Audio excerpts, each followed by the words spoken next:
السلام علیکم، میں لا اسلام این چینل سے مخاطب ہوں۔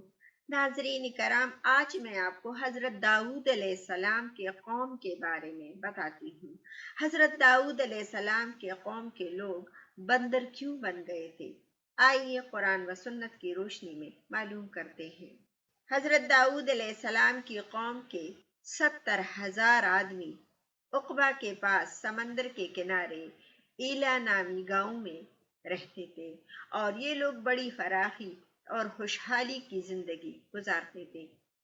اللہ تعالیٰ نے ان لوگوں کا اس طرح امتحان لیا کہ ہفتے کے دن مچھلی کا شکار ان لوگوں پر حرام فرما دیا، اور ہفتے کے باقی دنوں میں شکار حلال فرما دیا، اور اس طرح ان لوگوں کو آزمائش میں مبتلا کر دیا۔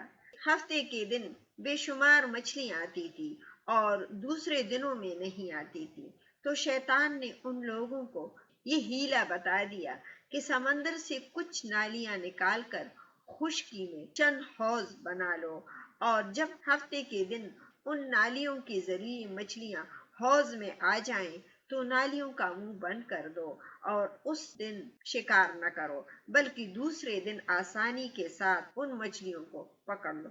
ان لوگوں کو یہ شیطانی ہیلا بازی پسند آ گئی، اور ان لوگوں نے یہ نہیں سوچا کہ جب مچھلیاں نالیوں اور حوضوں سے مقید ہو گئی تو یہی ان کا شکار ہو گیا، تو ہفتے ہی کے دن شکار کرنا پایا گیا جو ان کے لیے حرام تھا۔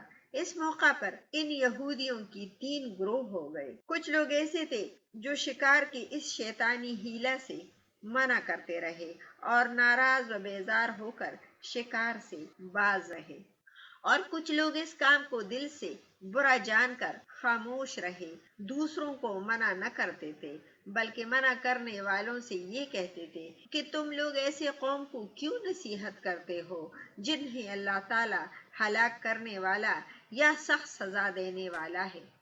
اور کچھ وہ سرکش و نافرمان لوگ تھے جنہوں نے حکم خداوندی کی اعلانیہ مخالفت کی اور شیطان کی ہیلا بازی کو مان کر ہفتے کے دن شکار کر لیا اور ان مچھلیوں کو کھا لیا اور بیچا بھی۔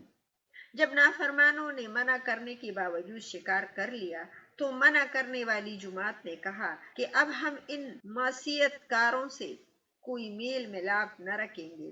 چنانچہ ان لوگوں نے گاؤں کو تقسیم کر کے درمیان میں ایک دیوار بنا لی اور امدرخت کا ایک الگ دروازہ بھی بنا لیا۔ حضرت داؤد علیہ السلام نے غضبناک ہو کر شکار کرنے والوں پر لعنت فرما دی۔ اس کا اثر یہ ہوا کہ ایک دن خطا کاروں میں سے کوئی باہر نہیں نکلا تو انہیں دیکھنے کے لیے کچھ لوگ دیوار پر چڑھ گئے، تو کیا دیکھا کہ وہ سب بندروں کی صورت میں مسخ ہو گئے ہیں۔ اب لوگ ان مجرموں کا دروازہ کھول کر اندر داخل ہوئے تو وہ بندر اپنے رشتہ داروں کو پہچانتے تھے اور ان کے پاس آ کر ان کے کپڑوں کو سونگھتے تھے اور زار وزار روتے تھے، مگر لوگ ان بندر بن جانے والوں کو نہیں جانتے تھے۔ ان بندر بن جانے والوں کی تعداد 12,000 تھی۔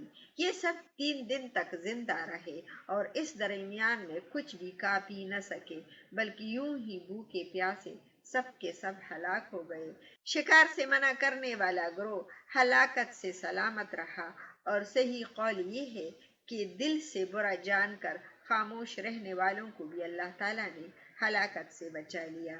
اس واقعہ کا اجمالی بیان تو سورہ بقرہ کی آیات نمبر 65 میں ہے، اور مفصل واقعہ سورہ اعراف میں ہے، جس کا ترجمہ یہ ہے: اور ان سے حال پوچھو اس بستی کا کہ دریا کناری تھی، جب وہ ہفتے کے بارے میں حد سے بڑھتے، جب ہفتے کے دن ان کی مچھلیاں پانی پر تیرتی ان کے سامنے آتی، جو دن ہفتے کا نہ ہوتا نہ آتی۔ اس طرح ہم انہیں آزماتے تھے ان کی بے حکمی کے سبب۔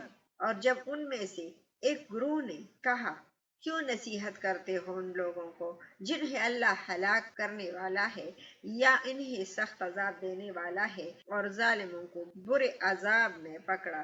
پھر جب انہوں نے ممانعت کے حکم سے سرکشی کی، ہم نے ان سے فرمایا۔ سورہ الاعراف